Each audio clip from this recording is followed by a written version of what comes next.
primera, todas estas conferencias, estas series, tienen el propósito de que ustedes puedan oírlas desde el principio. Pero me tocó compartir la sexta parte aquí en la Iglesia del Sur. Las otras las he compartido en Toluca, en México, etcétera, etcétera, en otras iglesias. Así que es muy importante que ustedes aprendan a desarrollar el oído y no solamente oír, bueno, oímos de David y Salomón y Pablo y la ley y la gracia, etcétera, etcétera, sino que las series tienen el propósito de llevarte de la A a la Z.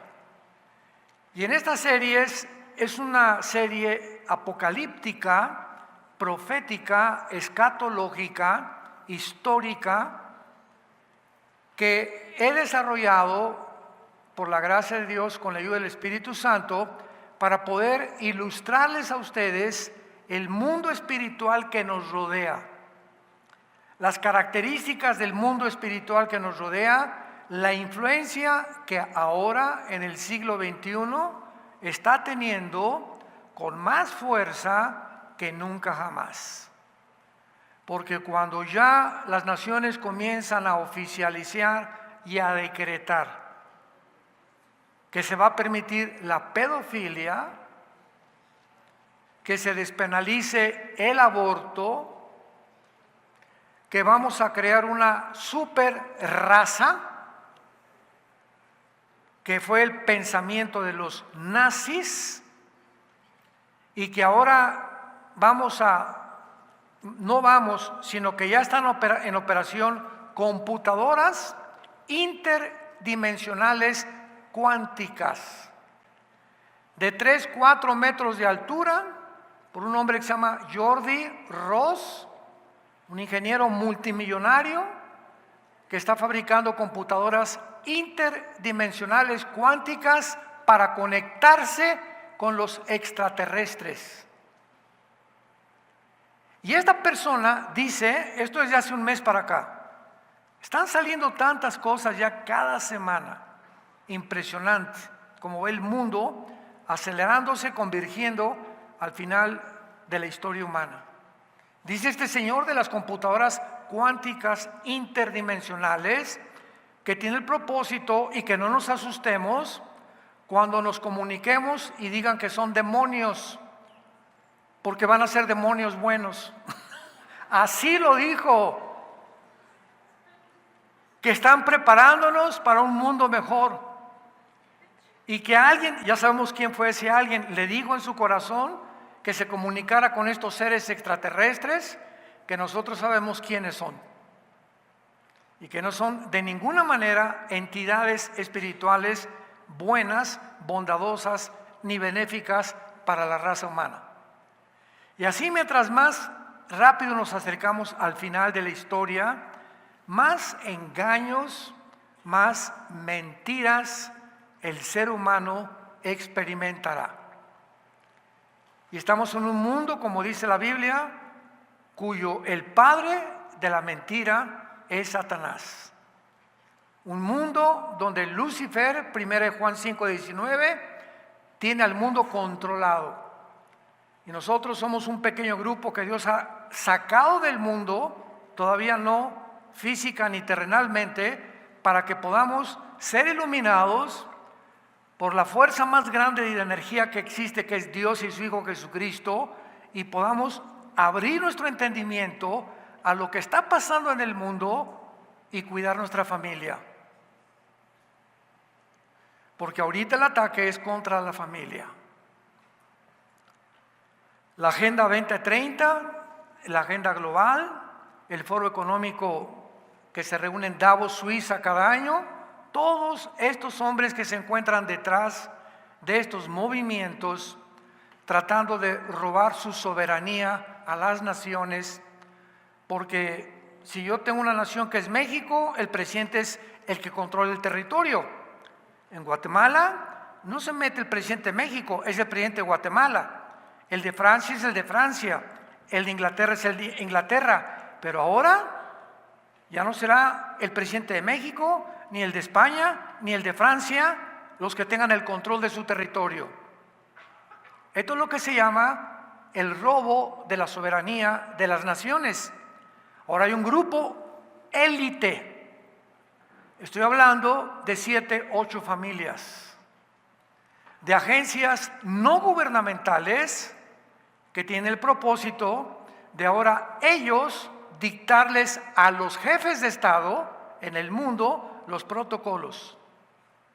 ¿Qué hemos de creer? ¿Qué no debemos de creer? ¿Qué debemos de comer? ¿Qué no debemos de comer? ¿Qué hemos de hacer todo? Y ahora una de las agendas, uno de los protocolos es todo el continente americano despenalice el aborto. Todo el continente americano implemente en las escuelas primarias que a los 5 años enséñeles a los niños a masturbarse.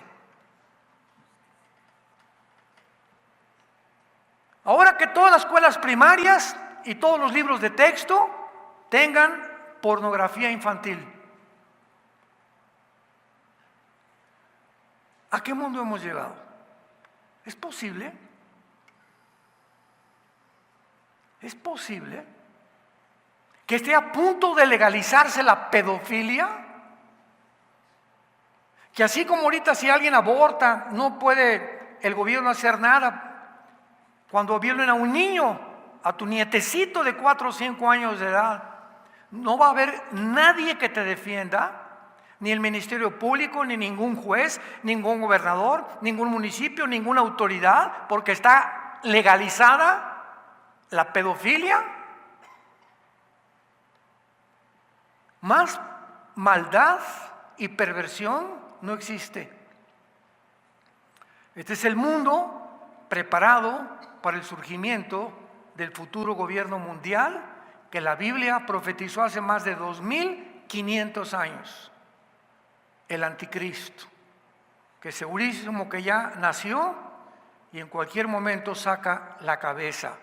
La humanidad se encuentra en las condiciones ideales de engaño y de perversión, y de que nadie levanta la cabeza ya para defender la verdad, para que el mal pueda tener éxito, porque los malos triunfan cuando los buenos se quedan callados. Cuando nadie hace nada por los vulnerables, y los más vulnerables son los hijos, los niños. El otro día estaba viendo una reunión que hubo acerca de la famosa película, ojalá que todos la puedan ver, El sonido de la libertad, que hizo un mexicano con el actor que hizo el papel de Cristo en La Pasión, etcétera, etcétera. Y esta película fue hecha hace como 4 o 5 años. Pero fueron este grupo de personas, uno de ellos se llama Eduardo Verástegui, que fue un actor aquí en México, otro Jim Caviezel, que fue el actor de la película La Pasión, otro Monteverde, que fue el director, Nel Gibson, el autor y productor de la película La Pasión. Fueron a una productora, no queremos esto durante 5 años. Nadie quería esa película durante 5 años, hasta que encontraron una productora no tan famosa que dijeron, vamos a exhibirla. Oigan, pero el tiempo que escogieron para exhibirla está Indiana Jones, Mundo Imposible. Son películas taquillerísimas. Y esta película no tenemos ninguna garantía de que alguien la vaya a ver, ni que les interese. Pues la estrenaron y rompió el récord de exhibición en el mundo entero. Más que Indiana Jones, Misión Imposible y las que estaban de moda en Hollywood. Dios está concientizándonos y mostrándonos como este grupo de personas que aman la familia y que aman que se impida el tráfico de niños, para que el mundo sepa lo que se está haciendo, que están robándose, secuestrando más de 85,000 niños al año o tal vez más, escúchame, de menores de 5 años de edad, que los violan diario 10 veces. 10 veces. Y después que ya no pueden hacer nada, los matan y venden sus órganos. ¿Vamos a seguir callados? ¿Vamos a seguir nomás el domingo como hormiguitas? Sí, pues yo nomás, ¿vamos a seguir con ese cristianismo? ¿Dónde están las voces? ¿Dónde están los caudillos del siglo XXI, los hombres y las mujeres que hablen, que digan la verdad? Es un mundo donde todo mundo se está ocultando. Y ahora que ya se exhibió la película y que la presentaron, fueron con compañías como Disney, como menciono 10 o 15 compañías y empresarios, y dijeron, no queremos nada con esto. O sea, ¿quién puede negarse a ir en contra del tráfico de niños? Les voy a decir qué tipo de personas. Esas personas que no quieren colaborar ni impedir el tráfico de niños no son seres humanos, son monstruos. Son personas deshumanizadas. Aquí está el ser humano, aquí están los animales. Cuando el ser humano, ni los animales, un león no viola a sus hijitos. Ni el león se mete con los cachorritos de otra leona. Ni los toros con los becerritos. En los animales no se ve esto. Y cuando el ser humano está aquí y hace esto, desciende a un lugar inferior a los animales. Se llaman monstruos. Personas, la Biblia les llama corrompidas, endurecidas, ya no tienen alma, ya se deshumanizaron. En ellos ya no hay sentimientos, ya no hay emociones, no hay nada más que el dinero, el progreso, la fama, la popularidad, los placeres. Los humanos son ratas, ratones que hay que usarlos. Y si son los niños, que también los usen. Cuando el mundo, escúchame esto, llega a un punto al que ha llegado, porque siempre ha habido pedofilia, lesbianismo, homosexualismo, transgénero, guerras, secuestros, etcétera, etcétera. Siempre ha existido esto en la historia. Sin embargo, nunca en la historia los gobiernos lo habían apoyado, oficializado, decretado como algo normal, como actualmente lo están haciendo los gobiernos. A todas las escuelas primarias enséñenles esto. Asómate a los libros de texto de primaria que tienen tus hijos. Asómate lo que le están enseñando.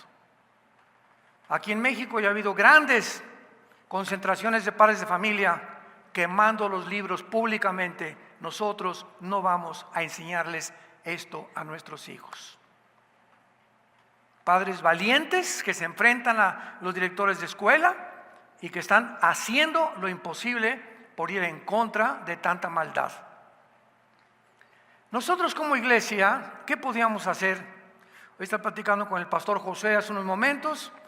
Le damos gracias a Dios que en Toluca ya vamos a iniciar una escuela para niños cristiana. Y aquí ya en el norte y en el sur, vamos en el norte a hacer una escuela cristiana también.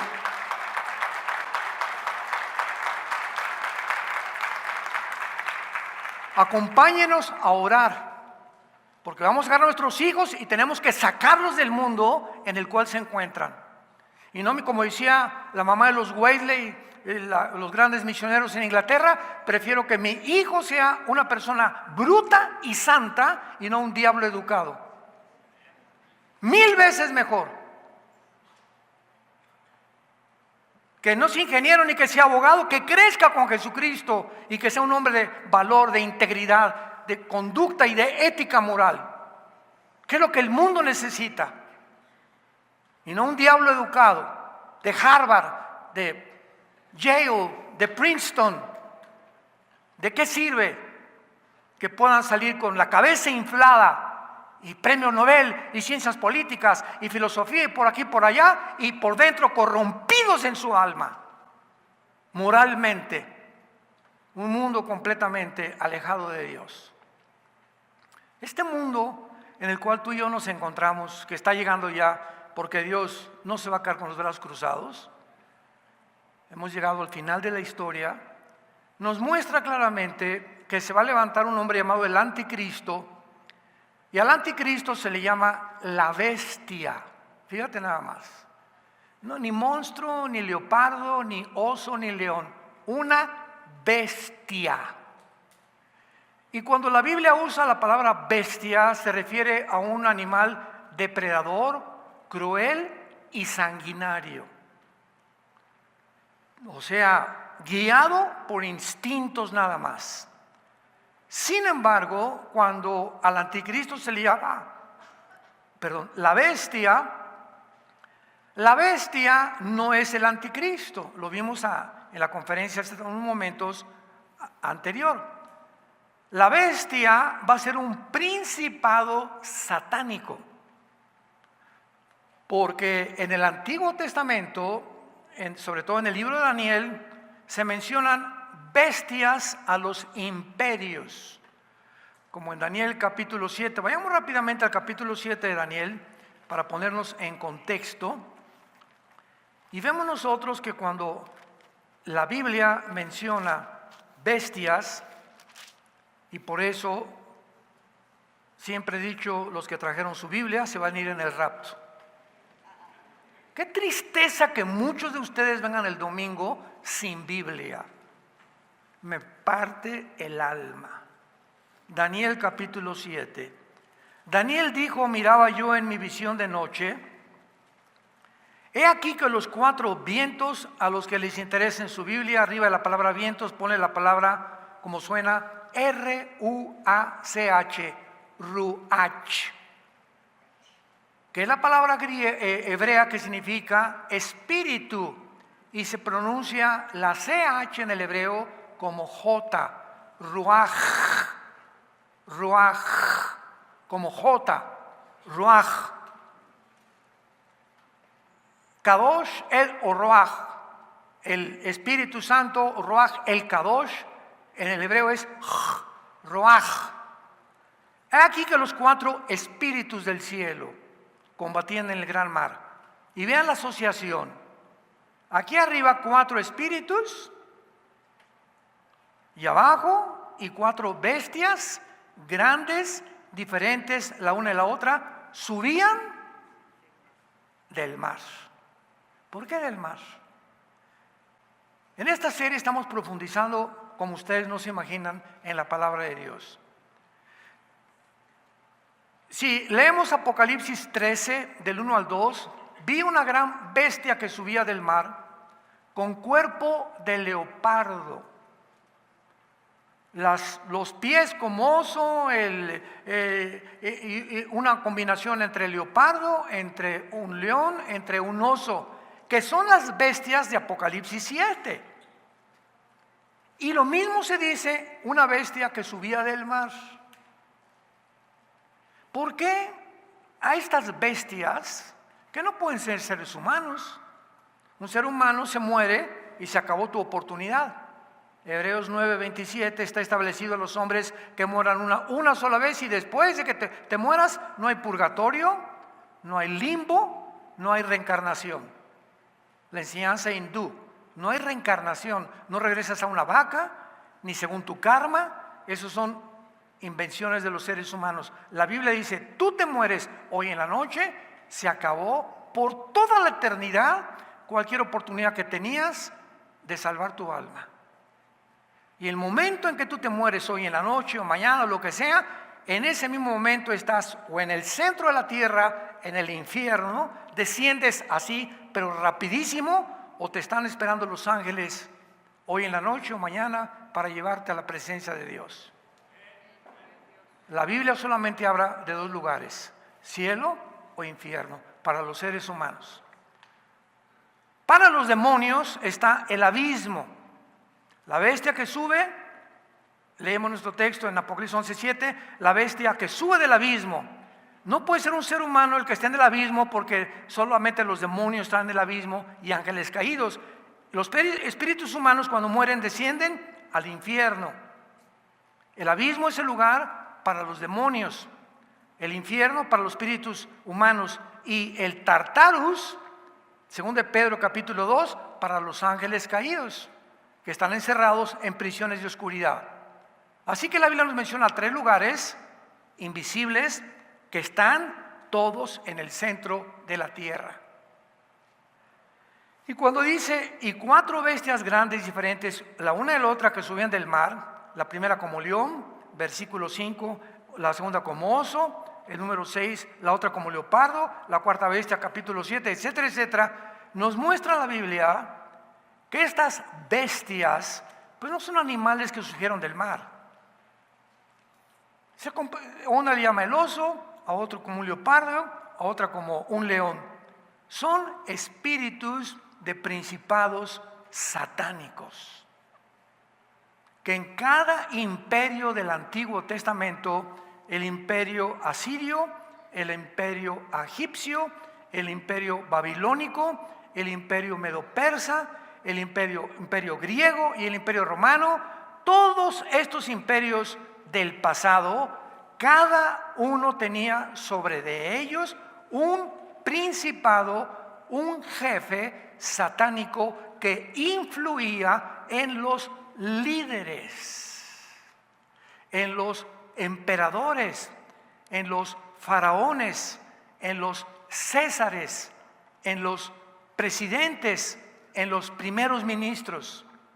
Porque estos principados satánicos que están bajo la cobertura de Lucifer, que se le llama Satanás, que no es su nombre Satanás, Satanás significa enemigo, en el hebreo Satán, enemigo. Diablo significa el acusador, pero el nombre es Lucifer. Un querubín, no es ángel Lucifer, es un querubín, no es un serafín, es un querubín. Son distintas características de estas criaturas del mundo invisible espiritual. Entonces, cuando se mencionan que son bestias, se están mencionando a los principados satánicos que entran en Alejandro el Magno, en Nabucodonosor, en Benito Mussolini, en Adolfo Hitler, en Napoleón Bonaparte, en Aníbal, en Gengis Khan, en todos estos líderes de la historia, en todos los césares romanos que dijeron, adórennos como dioses. Calígula, Nerón, todos los césares romanos ordenaron al mundo que ellos eran dioses. Hitler surge hace 75 años aproximadamente en Alemania y llega a un punto en la cúspide de su gobierno que dice Hitler, yo soy Dios. Y vamos a eliminar a todos los judíos, a los incapacitados, a los gitanos, a todos los homosexuales, vamos a eliminar a todos los que no son güeros y vamos a crear una super raza, la raza aria, porque somos los escogidos por los dioses para gobernar el mundo. El mismo sueño de los nazis se acaba de desenterrar en el siglo XXI.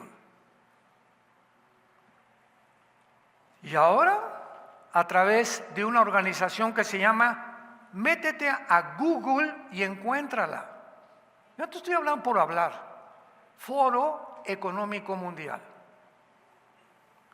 que se reúnen en Davos, Suiza, los más grandes industriales trillonarios del mundo, Bill Gates, Rockefeller, Rothschild, los Clinton, los Obama, etcétera, etcétera, etcétera, se reúnen para planear cómo controlar a los gobernantes de las naciones, para que a través de los gobernantes de las naciones, los gobernantes les digan, mira, fulano de tal, vas a meterle a todas las escuelas de tu país la ideología de género. Vas a meterles a los niños de tu país que él puede decir que no es ella y ella puede decir que no es él. Que no se metan con ellos y en California la semana pasada, nada más la semana pasada, escúchame, en California, en Estados Unidos, el gobernador acaba de dictaminar que a los 12 años los niños pierden su patria potestad y pasan a ser hijos de papá gobierno. ¿Sabes qué significa esto? Que al cumplir los 12 años tu hijo, a lo mejor está en sexto de primaria o en primero de secundaria, no sé, el gobierno llega con un carro: Pepito, ¿dónde estás? Supimos que acabas de cumplir 12 años, nos vas a acompañar. Y el gobierno se los lleva y los meten a una escuela de ideología de género para que aprendan desde niños cómo masturbarse, cómo tener relaciones sexuales entre ellos o con niñas o dentro de ellos mismos si no tienen una niña. Y si el papá llega: mi hijo, espérame tantito, tú protestas, viene la policía por ti y van a meter a la cárcel a los papás que se opongan.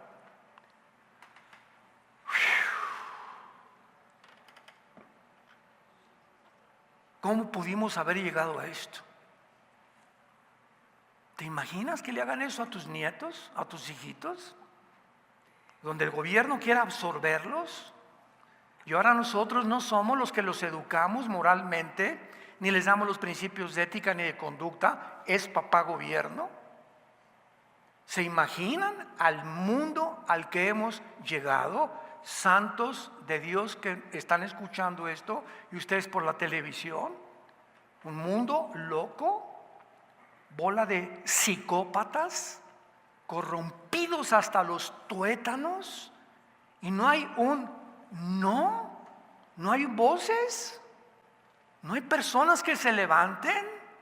Aquí en México, gracias a Dios, que hay cientos de padres de familia que están quemando en parques los libros, haciendo protestas. No vamos a enseñarles esto a nuestros hijos.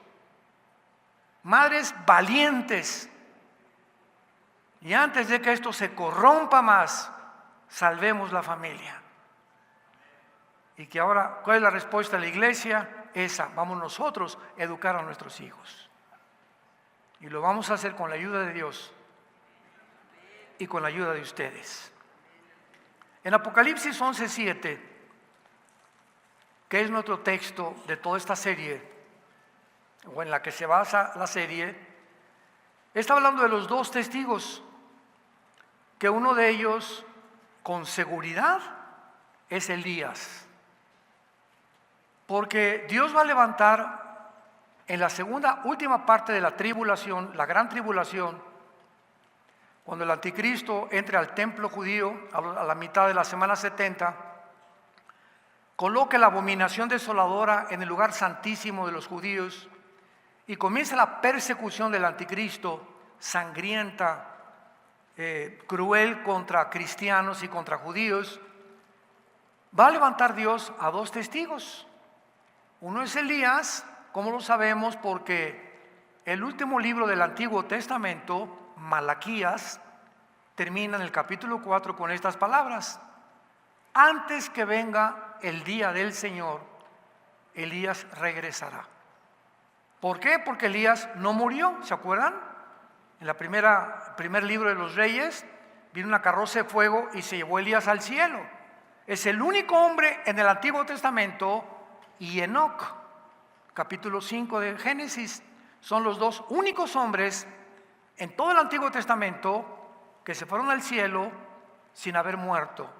Dios los sacó en vida y se los llevó al cielo, fueron transformados sus cuerpos, como vamos a ser transformados en el rapto de la iglesia, muchos de nosotros. El otro testigo se debate si va a ser entre Enoc, porque tampoco murió, o Moisés. No lo sabemos, no podemos especular, pero en fin, estos dos testigos va a levantar Dios, porque nunca se ha dejado Dios sin testimonio. En todas las épocas más oscuras de la humanidad siempre ha habido voces de valientes, de Moisés, de Josué, de José, etcétera, etcétera, que hablen al mundo, que se enfrenten al mundo, que se opongan, que sean conciencia de los gobiernos, para que digamos, esto es pecado, no puedo yo seguir con esto, que seamos hombres y mujeres de testimonio. Estos dos testigos van a ser muertos finalmente por el anticristo. Y dice el versículo 7, cuando hayan acabado su testimonio, y será al final casi de la tribulación. O sea, aquí ya está a punto de sonar la séptima trompeta, que es la que culminará los juicios de Dios con las copas del Apocalipsis. Cuando haya acabado su testimonio, la bestia que sube del abismo hará guerra contra ellos, los vencerá y los matará. Muy bien, ¿quién es la bestia? Esta es la pregunta que toda esta serie que estoy compartiendo es el meollo del asunto. ¿Quién es esta bestia? Porque esta bestia no es el anticristo. No puede ser el anticristo. Rápidamente, vean las antiguas conferencias. El abismo es el lugar de los demonios y tienen un ángel que se llama Abadón o el destructor como jefe. El abismo va a ser abierto en el quinto trompeta, Apocalipsis 9, y van a salir todos los demonios que están ahorita encerrados en el abismo, todos los millones de demonios van a salir y van a estar sobre el mundo entero atormentando a la humanidad. Gracias a Dios que tú y yo ya no vamos a estar aquí. El infierno es de los espíritus humanos y el Tartarus es el de los ángeles caídos. Si esta bestia sube del abismo, no puede ser un ser humano que haya muerto, que resucite y que viva y que se vuelva a morir, porque no hay reencarnación. Pero los ángeles sí han pasado a ser encerrados, no se les llama muerte a ellos, porque ya fueron creados eternos, y ahí están los que se rebelaron en el Antiguo Testamento, encerrados en el abismo o en el Tartarus. En el abismo los demonios, los ángeles en el Tartarus. Entonces, esta bestia no puede ser el anticristo. El anticristo es una persona humana, como tú y como yo, común y corriente. Van a ser tal vez de una mezcla de Satanás violando a una prostituta, no sabemos cómo va a ser el nacimiento del anticristo, pero tiene que ser un ser humano, porque en el capítulo 20 de Apocalipsis va a ser arrojado al lago de fuego. Y al lago de fuego no arrojas una computadora. Han dicho que el anticristo es una computadora, que es un imperio. Entonces tiene que ser un ser humano si va a ser condenado por Dios al lago de fuego, donde estará Satanás y el falso profeta. Entonces, el abismo es el lugar de los ángeles caídos, algunos, y los demonios. La bestia va a ser un principado, pero antes de adelantarme, Apocalipsis 17. Dejemos que la Biblia nos explique esto de la bestia, porque la Biblia se interpreta a sí misma. Apocalipsis 17, versículo 8. La bestia que has visto era. La bestia que has visto era, no es y está para subir del abismo. Cuando se escribió el Apocalipsis hace 2000 años, reinaba el quinto imperio, el imperio romano. Fue Babilonia, Medo-Persia, Asiria, Egipto, Babilonia, los medos persas, los griegos y Roma. Era el sexto imperio de la historia hace 2000 años. Y cuando Juan el apóstol está escribiendo el Apocalipsis, el Espíritu Santo le está diciendo, esta bestia que tú estás viendo ahorita, no existe ahorita.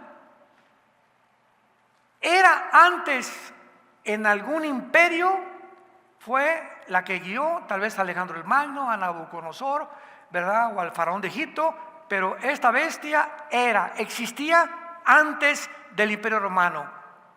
Y no es, ahí lo aclara. En tiempos de Juan, esta bestia no estaba en el mundo.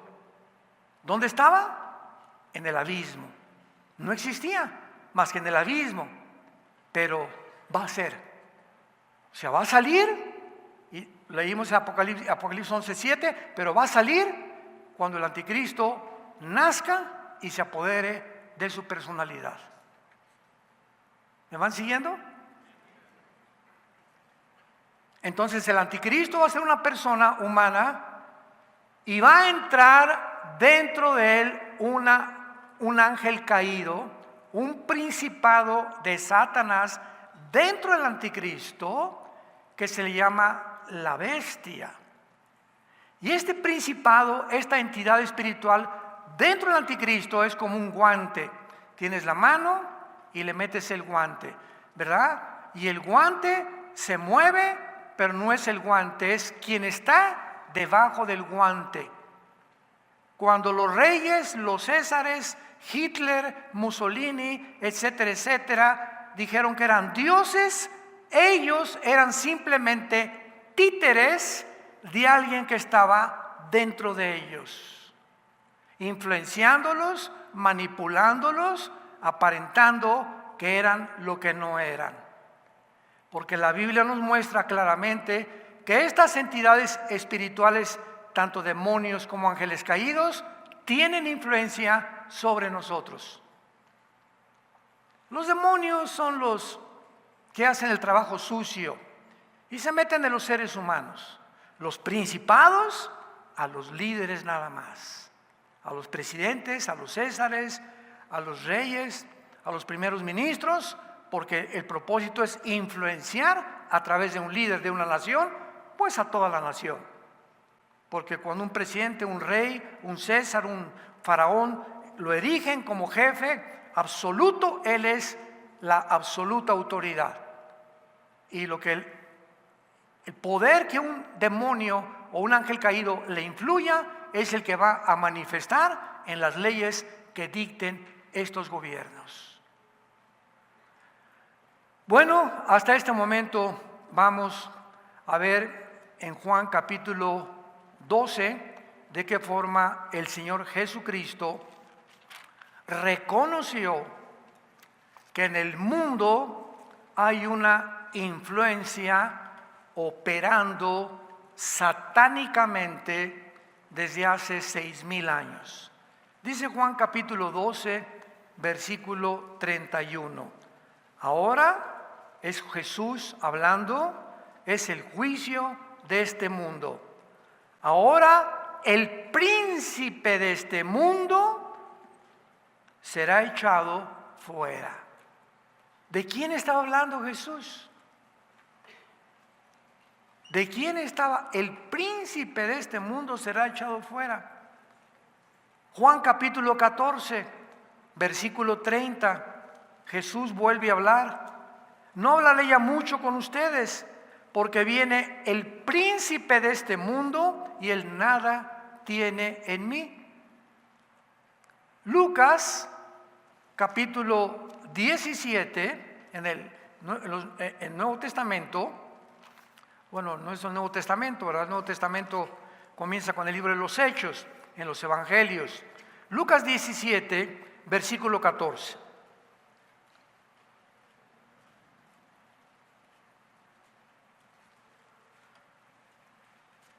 Perdón, Mateo 17, Mateo 17, versículo 14. Vean esta historia.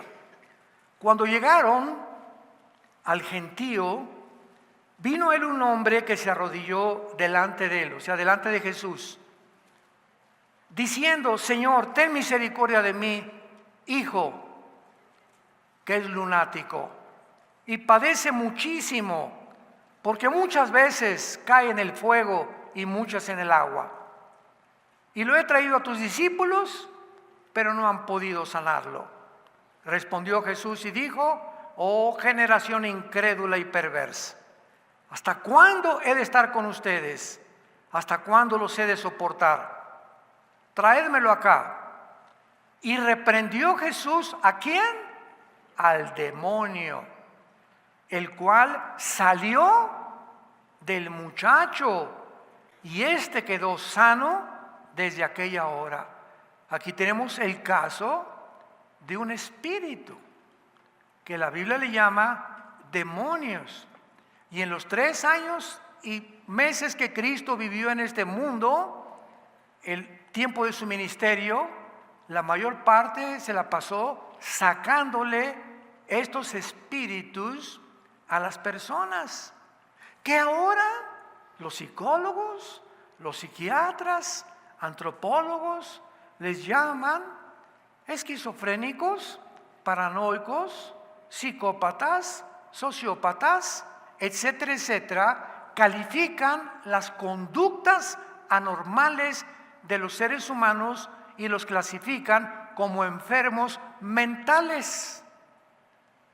Y a este lo podían clasificar en este tiempo, ¿verdad?, como una persona que le dan como epiléptico. Mira, este muchacho, ¿verdad?, se avienta en el fuego y muchas veces en el agua. El espíritu que estaba dentro de este muchacho, ¿qué quería hacer con este muchacho? Que se suicidara, que se quitara la vida.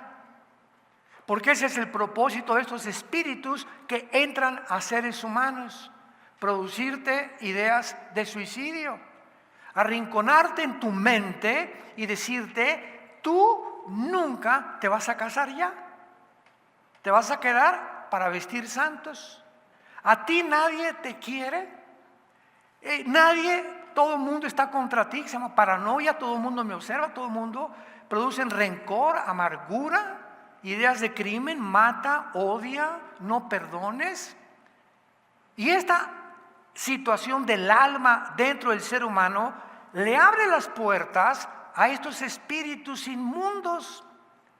Y la puerta más fácil para que un demonio entre a tu vida son 2. 1, la pornografía. Es la puerta más grande para que le abras la puerta a un espíritu que entre a tu vida a atormentarte. De ahí viene la pedofilia. Ya personas en la pornografía que ven y cada vez más experiencias, y ya con la esposa, después acaban con las mujeres como Alejandro el Magno, ¿verdad? Tantas mujeres que tuvo, y pues ahora con los hombres, y pues ya también de los hombres, ahora con los niños. Y de los niños saltan a las bestias, a los animales. Se llama bestialismo, que la Biblia condena en Levítico 18 y Levítico capítulo 20. Hay de la mujer que se pone delante de una bestia para ayuntarse con ella. Maten a la mujer y al animal.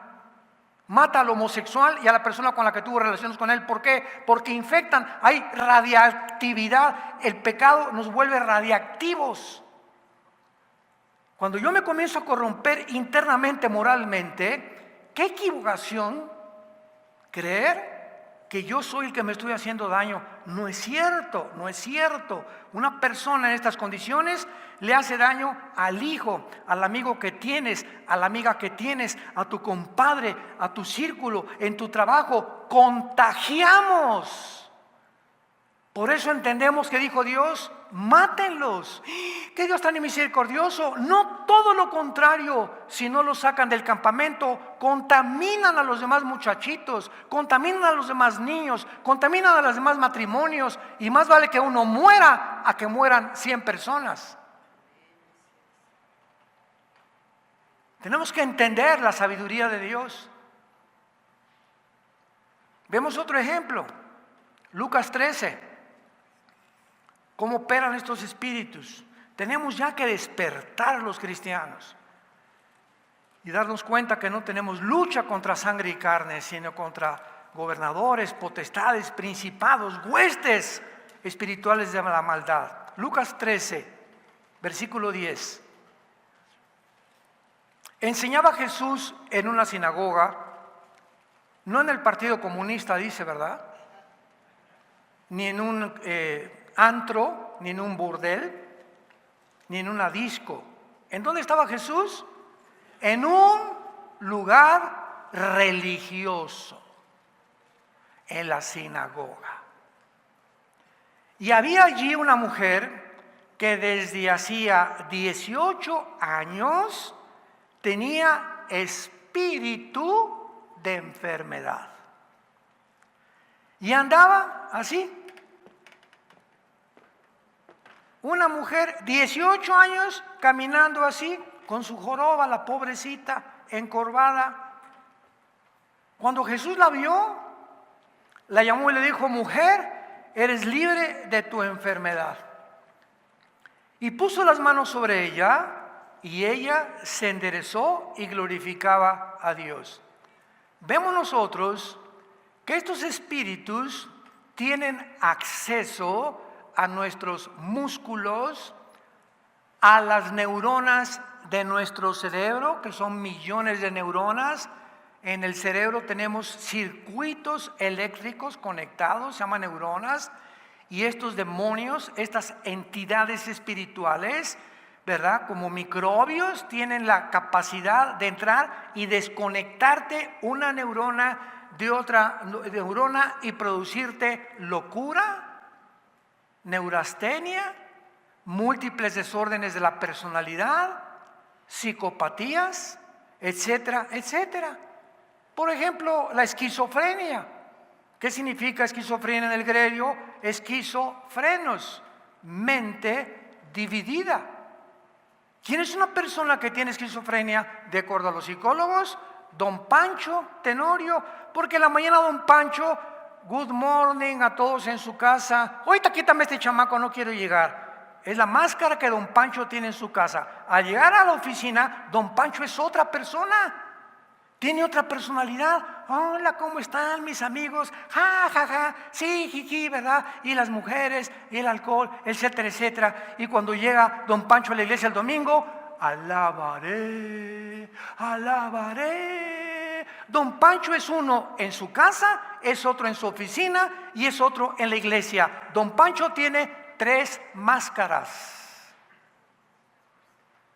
que la psicología le llama múltiples desórdenes de la personalidad. Una persona que no es de una sola pieza, que no eres en tu casa, en tu trabajo, con tus amigos, en la iglesia, lo mismo, tienes una mente esquizofrénica, tienes espíritus operando en tu vida.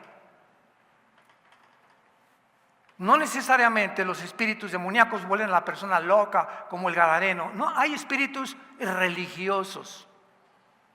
Eres una persona que eres diferente de acuerdo con la persona que tú tratas. Muchos les dicen hipócritas. La palabra hipócrita significa en el griego máscara, porque es los actores en el teatro antiguamente salían al teatro y representaban a Napoleón o a Benito Juárez. Yo no soy Benito Juárez, estoy representando, me tengo que poner la máscara, aprenderme la personalidad de Benito Juárez para representar en el teatro a Benito Juárez. Ahí viene la palabra hipócrita, que significa actor. Actor. Entonces, ¿cuántos de ustedes son actores falsos que no son como son con los mismos amigos? Ni con la esposa, ni con los hijos, ni con los compadres, ni en la política. Se ponen la máscara que les conviene ponerse para ser aceptados por la sociedad. Y ahí es cuando encontramos que hay una operación demoníaca en millones de seres humanos, sin que ellos lo sepan. Y la única forma de ser libre de esto es arrepintiéndote de tu vida, de tus pecados, pidiéndole perdón a tu esposa, a tus hijos, a Dios en primer lugar, volviéndote a la cruz con todo tu corazón y pidiéndole a Dios que te haga una persona de una sola pieza. Se llama una impersonalidad integrada. ¿Qué significa desintegrado? Que desintegras completamente tu personalidad. Una vez eres una cosa, con otros eres otra cosa, en la iglesia es otra cosa, estás desintegrado. Una persona íntegra es una persona que es igual aquí, es igual aquí y es igual aquí. Y cuando estudiamos todo esto en la Biblia, nos damos cuenta que estamos en un mundo muy peligroso, donde esto va a empeorar. El engaño será mucho, mucho, mucho más grande. Las mentiras que oigamos ahorita, que viene otra pandemia, que el mes que entra, que por aquí, por allá. Estamos en un mundo donde nos están bombardeando para debilitar nuestras mentes. ¿Cuál es la forma de debilitar más rápido la mente humana? A través del miedo. El miedo es una emoción que te paraliza, que te impide actuar. Por ejemplo, para ilustrarlo, ya casi termino, en la noche, estamos a la 1 de la mañana ahí, calientitos, y de repente oyes, como que se abre la puerta. ¿Y qué haces? Te quedas así, ¿verdad? ¿Qué hago? Y se abre más grande la puerta. Y en ese momento te entra una emoción tan grande que te impide ni siquiera pararte de la cama. Y de una forma más loca te tapas la cabeza con la cojín. Y cuando te lo quitas, pues ahí está el ladrón o el asaltante, ¿verdad? El miedo paraliza, nos impide actuar, nos impide razonar lógica y coherentemente. Hace muchos años en Acapulco, cuando éramos jóvenes, en la playa de la Condesa venían unas olas, y esa es la única playa en Acapulco que tiene como un bajío así abajo, y donde entras y no sabes nadar y viene la ola y te revuelca, no hay donde, te das 2 o 3 vueltas, se te mete el agua a los pulmones y te mueres ahogado. Y me acuerdo que gracias a Dios nos enseñaban a nadar porque yo crecí en Acapulco, en el mar, y venía una olota grandísima, estábamos en pie de la cuesta, y cuando la vi, así volteé, cuando veo la ola, ya la tenía aquí enfrente de mí y me quedé paralizado. Me asustó no supe qué hacer, pues me alcanzó la ola. Me dio una revolcada, yo sabía ya cómo salir, me enseñaron cómo salir de las olas, darme 2 vueltas, nada de respirar y pude salir sin poder ahogarme. Pero el miedo paraliza, nos impide actuar. Somos un mundo completamente engañado. Los nazis engañaron a 85 millones de personas, acabó la Segunda Guerra Mundial y engañaron a químicos, maestros, licenciados, abogados, filósofos, no indígenas ni a personas incultas. 85 millones de alemanes profesionistas fueron engañados. Nosotros fuimos engañados más de 100 años con la teoría de la evolución. Y le enseñaban los científicos, los maestros universitarios, los politólogos, los filólogos, venimos de los animales sin tener ninguna prueba científica. Y la creímos, sí es cierto, soy un animal, vengo de una amiba. Nada tiene sentido, nadie tiene propósito para vivir. Entonces, come y bebe como los animales. Y es el pensamiento que actualmente domina la humanidad. Vamos a crear una nueva superraza de seres porque somos dioses. La tecnología y la genética nos han encumbrado para cambiar el mundo sin Dios. Sin sus leyes, no necesitamos los mandamientos de Dios, ni la guía de Dios, no te necesitamos. Cristo no existió, la Biblia es un mito, la familia no existe. Comencemos por la destrucción del matrimonio y de los niños. ¿Lo disiernes? ¿Ya se te abrieron un poquito el entendimiento en esta mañana? ¿En dónde estamos? Para que no seas ya como un conejillo de indias y comiences a acercarte a Dios con todo tu corazón. Como en esta mañana lo puedes hacer. Inclina tu rostro y dile estas palabras. Padre Santo que estás en el cielo, perdóname. Perdóname por haber creído tantas mentiras, por no haberte escuchado a tiempo y porque en esta mañana ya no quiero ser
God for healing and looking for something supernatural. And so many people believe God can do anything, but they just don't seem to have a handle on how to get healing to work in their life. And they pray, and most people are not experiencing much success in this area. I can guarantee you that all over the world right now, we've got people from every background, men, women, young, old, every situation, and there are hurting people that are watching this broadcast. They are desiring to see God's supernatural healing power in their life, and yet they have no assurance, no confidence that it's going to happen. There is fear, there's worry, there's discouragement. People are hurting in this area. And the good news is that Jesus paid for your healing, just like He paid for your forgiveness of sins. Now, I know that that is a statement that is not shared by the majority of people. That's offensive to a lot of religious people who put healing in a category where it's kind of an add-on. God could do it if He wants to, but you aren't guaranteed healing. And there are people that are going to take great offense at what I say, but let me just reiterate a point that I made yesterday on our introduction to this subject, that the people who take that approach and believe God can do it, but it's just totally up to Him, it's on a whim. Sometimes He does, sometimes He doesn't. You never know what God's going to do. People who have that opinion about healing don't see healings come to pass. They might once in a while see something minor happen, but you aren't going to see a person that has healings operate in their life. They pray for people. If you look at the healing evangelist, every single one of them, a consistent belief is that you have to believe that it's God's will for you to be well. And so just looking at the results, you can look at the fruit. People who believe God can heal, but they have no confidence that He really wants to heal, those people very, very seldom produce the fruit of healing. The people who do produce the fruit of healing believe without exception that God wants you well. And I am in that camp. I believe that it is God's will for you to be well, and I believe that the Word of God teaches us how to receive it. I'll have to confess, I don't know everything. I'm still learning. There are things in my own body that I deal with, and I'm believing God. I'm not saying I've got it all figured out. And by me just being honest and trying to be up front with you, there's going to be some people who will instantly just reject me because they know it all. And they are just going to instantly say, well, then what right do you have to talk about it? But I can say that I have seen miraculous healing operate in my life, through me, to other people, and I'm seeing tremendous results in this area. And I really believe that the vast majority of people watching this program could benefit by the things that God has shown me and by the things that I'm learning. And so I'm just encouraging you to open up your heart. I know that I'm going to be saying things that are contrary to what the majority of people believe, but I believe that that's the reason that they aren't seeing the miraculous power of God work in their life. If you want different results in this area of healing than what you're getting, then you're going to have to do something differently. Proverbs 23:7 says, as he thinketh in his heart, so is he. Your life is the way it is because of the way you think, your values, the truths that you hold dear. And if you believe that God can heal, even if you believe that God wants to heal, but if you aren't seeing it work in your life, you're going to have to change something that you believe to get different results. It's a definition of insanity to keep doing the same thing and pray for different results. If you want something different, you're going to have to believe something different. You're going to have to do something different. And so don't rebel or be upset just because I say things that are contrary to the way that you've been taught. If things aren't working, there needs to be some changes. So I'm saying all of this just trying to prepare the ground so that the seed that I plant will be able to take root and produce in your life. Let me use a scripture out of Mark chapter 2, and this is an example of Jesus. And in Mark chapter 2, verse 1, it says, and again he entered into Capernaum after some days, and it was noised that he was in the house, and straightway many were gathered together, insomuch that there was no room to receive them, no, not so much as about the door, and he preached the word unto them. Now, before I go on with the rest of this story, let me just make a point. And that is that one of the reasons that Jesus drew such great crowds, there was multiple things. It's not one-faceted.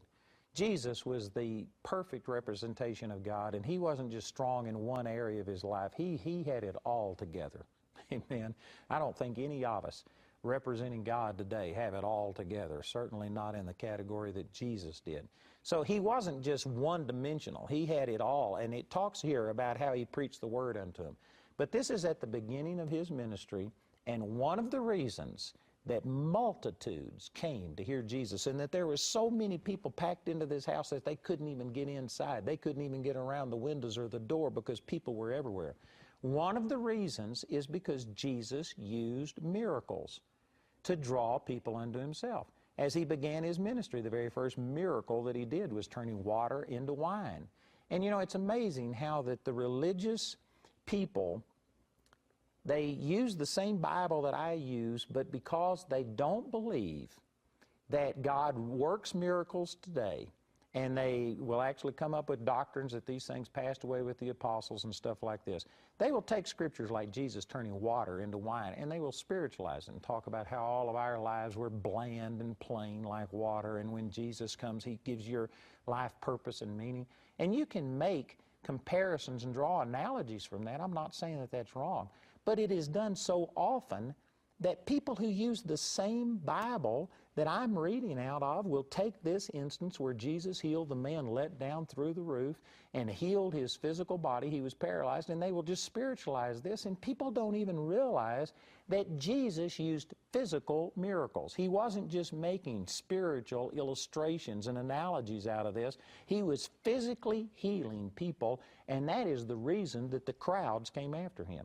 This is at the very beginning of his ministry, and it was before all of his teachings had totally developed and got out there. And you got to remember, he didn't have the benefit of books and tapes and CDs and all of the things that we've got.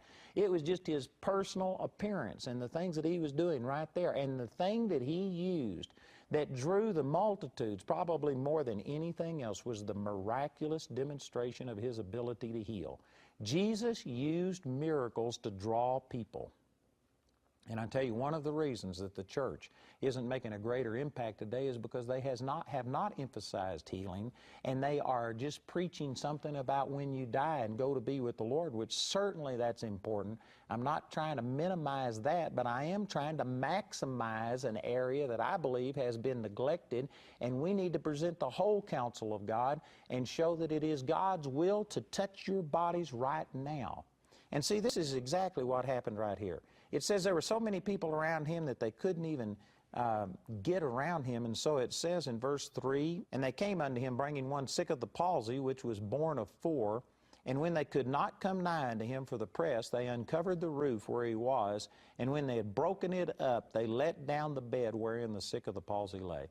Now, it's obvious by this story that they were coming because they wanted healing, and they had heard the stories of Jesus healing other people, and they were motivated to come here by the power of God to heal. You know why people aren't breaking holes in our roof and getting people down through the roof? Because it is so crowded in the churches that they can't get in the church. They can't even look in the windows. They can't come in the door. You know why they aren't doing this today? Because we aren't demonstrating the power of God the way that Jesus did. Forgive me for being blunt and being honest. But I tell you, today we're depending upon all of the padded pews and all of the nice things, and the fact that we've cut our service down to just 10 minutes of singing and 15 minutes of preaching, and it's convenient and people can come, and we're drawing crowds in that sense. But I tell you, people aren't motivated this way because there isn't the same power of God being manifest by the people of God today that there was when Jesus was here representing his Father. And this is wrong. We need to be representing God. We need the same thing will work today that worked then. When you start seeing the miraculous power of God and people's lives being changed, it will draw people. People are still sick today. People are still looking for God to help them in this physical area. And if the church was to stand up and take the position that God called us to take and represent him properly, and if we were presenting him as he's not only for the forgiveness of your sins, yes, it includes that. I'm not minimizing that. But if we were to present that Jesus is here to forgive your sins and to heal your body and to prosper you financially and to deliver you from the oppression and the depression of the devil, and if we were presenting that and could back it up with the power of God flowing through us, man, our crowds, our churches couldn't hold the people. They'd have it to be cutting holes in the roof and letting people into our meetings too. And you know what? By me saying that, that condemns a lot of people, but at the same time, if I point a finger at you, I got 3 pointing back at me. I have seen a lot of miraculous healing power of God, but I could be much stronger in this.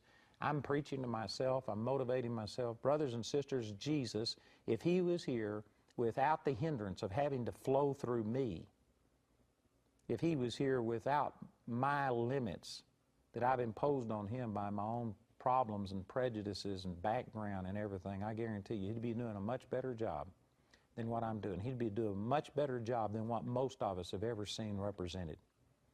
We need to get back to this. Jesus drew people. They were so motivated, they took the tiles off the roof. They broke up the roof, and they let this lame man down through the roof because they couldn't get to him any other way. People would still do the same thing today if they had any confidence that when they brought a person to church that they'd get them healed. People would do the same thing. I've had people come to my meetings in ambulances, hire ambulances and come because they believed that they'd be healed, and they were healed. I've had people come on their deathbed. I've had people that were not supposed to live through the night, and we have seen many, many, many of these people healed. I guarantee you it's still the way that it works. The way that it was in Bible days is still the way that it is today. In verse 5 it says, "And Jesus saw their faith. He said unto the sick of the palsy, Son, thy sins be forgiven thee." Now it's obvious that they came for healing, but Jesus said, your sins be forgiven you. You know, there's so much here. I'm not going to preach on this because I could spend the rest of today, and I want to move on to the rest of this, but let me just say that when you forgive a person their sins, if you totally understood what that meant, that would mean that healing is yours, deliverance is yours, prosperity, because all of these negative things, sickness and all of this stuff, came into the world through sin. And if sin has been dealt with and removed, then therefore all of these side effects and negative effects of sin have been broken, and you can go on and walk in health and prosperity and deliverance. When Jesus said, your sins be forgiven you, he literally was giving this man the key to his healing and to everything else. He wasn't just dealing with his healing, but he was dealing with that entire person. In verse 6 it says, "And there were certain of the scribes sitting there which reasoned in their hearts, Why did this man thus speak blasphemy?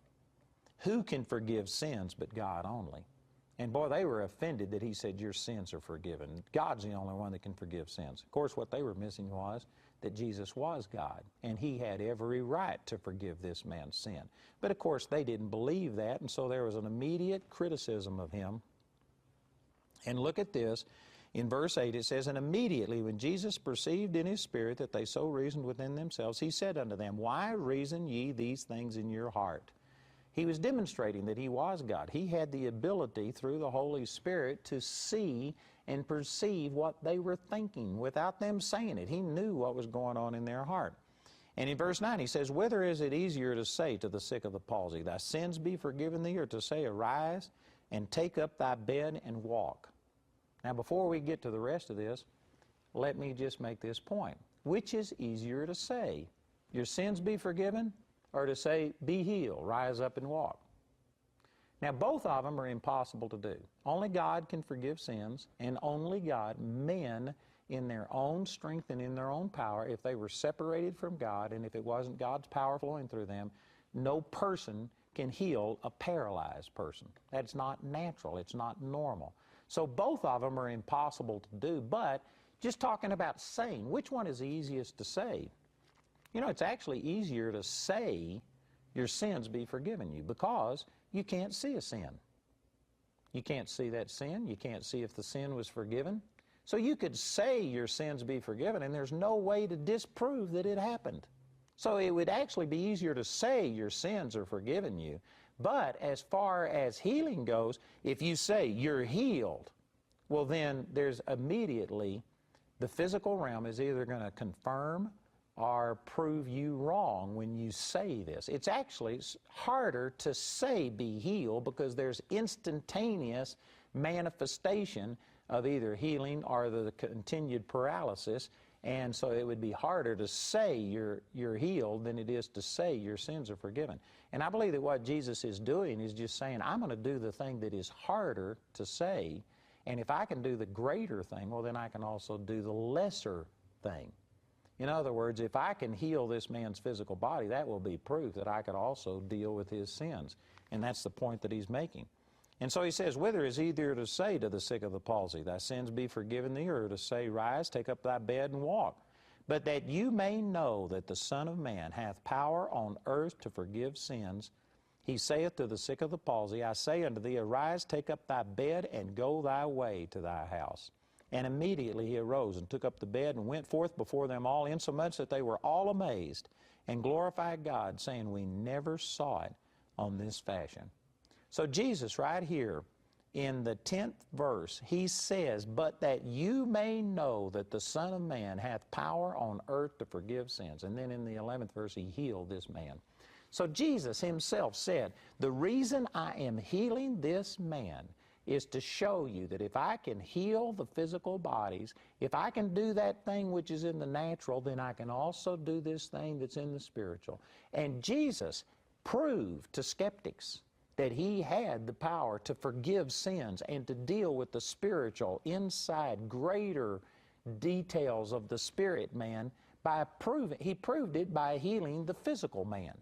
Now let me say this, if Jesus had to prove himself and to establish his authority and his ability to do supernatural, spiritual things and deal with people's sins, if Jesus felt a need to prove it by doing physical healings, then let me just say this, how arrogant, how conceited is it on the part of preachers, ministers, the body of Christ today to think that we are going to convince a skeptical world that Jesus is alive and that he can deal with your sins and forgive your sins and settle your eternal destiny and do these things. How arrogant is it on our part to think that we somehow are better at convincing people and doing things than Jesus is. Jesus used the physical realm to prove that he could do the things in the spiritual realm. And yet today people are saying, oh, we don't need that. We're just going to proclaim that Jesus can forgive your sins and Jesus can set you free, and we aren't going to demonstrate it. We aren't going to prove it. We aren't going to bring Jesus into the world where people can see a physical manifestation of God's power. We're just going to trust that they will just know these things and open up and receive it. Jesus didn't do that. Jesus specifically said, I'm using healing to prove to you that if I can do this, then I can also do that. And Jesus said this in a number of different places. You know, I'm getting short on time today, but real quickly, let me just use one of these instances over in the 10th chapter of the book of John. This is another instance. Jesus was constantly, the scribes and the Pharisees, the religious people, were always criticizing him and coming against him, and you're casting out devils through the power of devils. You're doing miracles because you're of the devil. You know, it's amazing how things seem to come back around in a circle, but today, if you go out and cast out a devil, if you heal people, say you're healed in the name of Jesus, there are many religious people that will rise up and say, that's the devil. Man, that's exactly what they were doing to Jesus. And they said, you're doing all of these miracles by the power of the devil. And in John chapter 10, in verse 25, they had said, tell us plainly if you are really the Christ. And he says in verse 25, I told you, and you believe not. The works that I do in my Father's name, they bear witness of me. So he said right here that the works that his Father gave him to do, and he was talking about the fact that he was casting out devils and healing bodies, he says, these things testify of me that I am of God.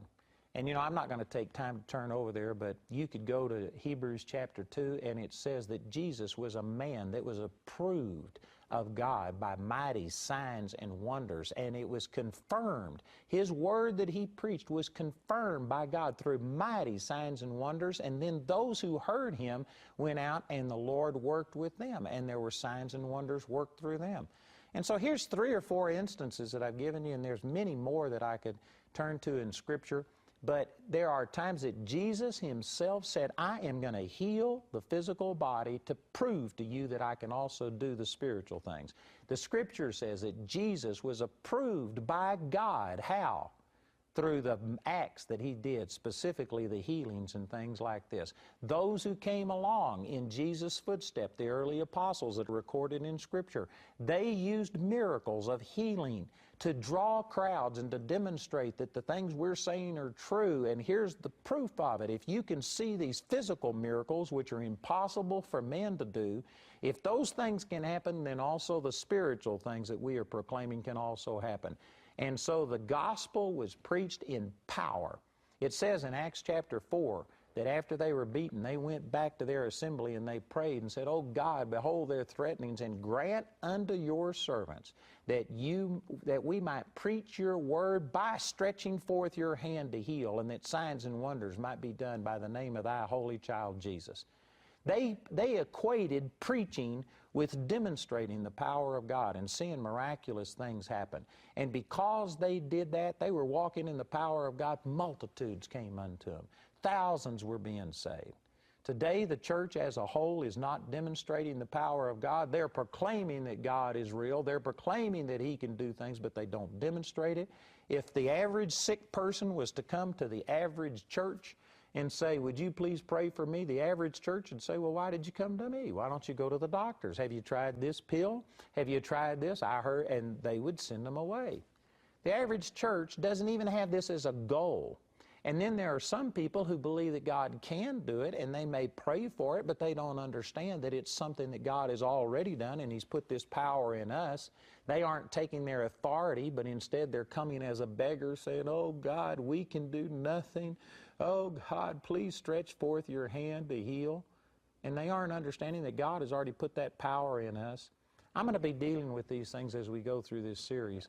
And hopefully we're going to be helping you to understand it is God's will for you to be well. We're going to be sharing with you about how you can exercise your faith and begin to receive healing on your own. I tell you, this is going to change people's lives. I know that there's a lot of people that will be upset and not like what I say, but I tell you what, I'm not preaching to the ones who are upset. I'm preaching to those of you who have ears to hear and eyes to see and a heart to receive. And I believe that this is going to change a lot of people's lives. I would like to encourage you to please get the materials. I'm just going to be dealing with just really the tip of the iceberg on these television programs, but I've got materials that go into much more depth. We've put together a compilation of different things that I've entitled A Better Health Care Package. Man, it's better than what the government can come up with. The gospel is the best thing. You need to take the gospel for your problems. Listen to our announcer and please call or write today. Andrew's complete teaching titled God Wants You Well is available in a brand new book for £8.50. Request book number T330 when you contact us. You can also get this teaching in a companion study guide for £17.50. Request study guide T430. The entire series is also available on either CD or DVD as seen on our daily TV program. Each is available for £13. Request item T1036C for the CDs or item T1036D for the DVDs. Or you can receive the book, study guide, and album as part of the Better Healthcare package. The package includes your choice of either the CD or DVD series, the new God Wants You Well book, along with the companion study guide, plus Healing Journeys Volume 1 and Volume 2, and the Healing Scripture CD. The entire package has a catalog value of £68, but today we'd like to offer it to you for £50. To get the Better Healthcare package, request item T4505. Be sure to specify CD or DVD. The first teaching in the God Wants You Well CD series, titled Healing is in Christ's Atonement, is available for £3. But if you're simply unable to afford it, Andrew and his partners will provide this first CD free of charge. Request teaching TI01C and we'll be pleased to send it to you. You can use your credit card to order resources by telephone. Our helpline number is 01922 473 300. When calling from outside the UK, you must dial your international calling code, then 44 1922 473 300. Or you can visit our website where you can order ministry materials 24 hours a day, 7 days a week at awme.net. To write us, use the address on your screen. We hope to hear from you today. We'd like to point out Andrew's upcoming speaking schedule. Mark your calendars to come meet Andrew at one of these events and let the Word of God transform your life. He'll be in Warwickshire, England for the Grace and Faith Family Camp, May 28th through the 31st. For those of you looking forward to our annual Summer Family Bible Conference, remember to mark your calendars and join us in Colorado Springs, June 28th through July 2nd. I'd like to give you a special invitation to join me on Friday, the 28th of May through Monday, the 31st of May. This is the bank holiday in the UK, and we are having our Grace and Faith Family Camp at Stoneleigh Park in Warwickshire. And I tell you, I'm excited about this. We're expecting a large turnout. It's going to be 4 days over this bank holiday. And I will have also Wendell Parr ministering with me. I believe that David Hinton, a 6'7" cowboy, is going to be there ministering in music, and it's going to be a great time. There are accommodations, motel accommodations. There's accommodations for caravans, tents, all kinds of things. We have a website for this. They have that address on the screen. You can actually go to that website. It'll give you all kinds of information, booking information. Of course, you can